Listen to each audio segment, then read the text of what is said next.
Hello मंडळी, तर आज आपण बघणार आहोत श्रावण स्पेशल रेसिपी. तर कांदा लसूण न घालता आपण मुगाची भाजी बनवणार आहोत आणि ही मुगाची भाजी आपण दर सोमवारी उपवास सोडताना खातो.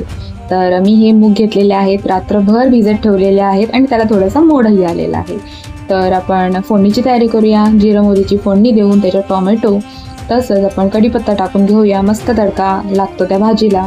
बटाटे टाकून व्यवस्थित असं मिक्स करून घ्यायचं आहे. टोमॅटो मऊ होईपर्यंत त्याला व्यवस्थित असं मिक्स करून घ्यायचं आहे, नाहीतर मग भाजी अशी मिळून येत नाही आणि त्याची टेस्ट खूप छान लागत नाही, कारण आपण याच्यामध्ये कुठलंही वाटण टाकलेलं नाही आहे. त्याच्यामुळे ह्या सगळ्या स्टेप्स व्यवस्थित फॉलो करायच्या. त्याच्यानंतर आपण जे आपल्या आवडीचे सुके मसाले असतात ते आपण टाकून घ्यायचे. मी टाकलेला आहे गरम मसाला, धणे जिरे पावडर, हळद टाकून घेऊया. त्याच्यानंतर आपण हिंग टाकून घेऊया. हिंग हे आपल्या प्रत्येक जेवणात असायलाच हवं, कारण ते आपल्या हेल्थसाठी खूप चांगलं असतं, पोटासाठी खूप चांगलं असतं.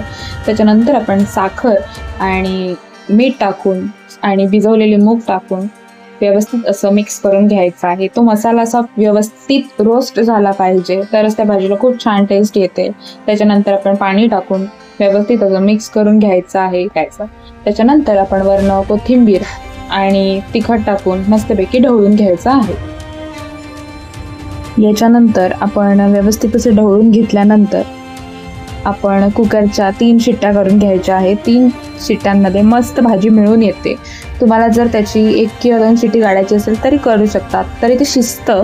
पण एकदम मिळून भाजी येण्यासाठी 3 शिट्ट्या परफेक्ट आहेत आणि आपली भाजी ही तयार झालेली आहे. अगदी सोपी आणि कमी इन्ग्रेडियंट्समध्ये बनलेली आहे. तुम्ही नक्की करून पहा, या तुम्हाला नक्की आवडेल. थँक्यू.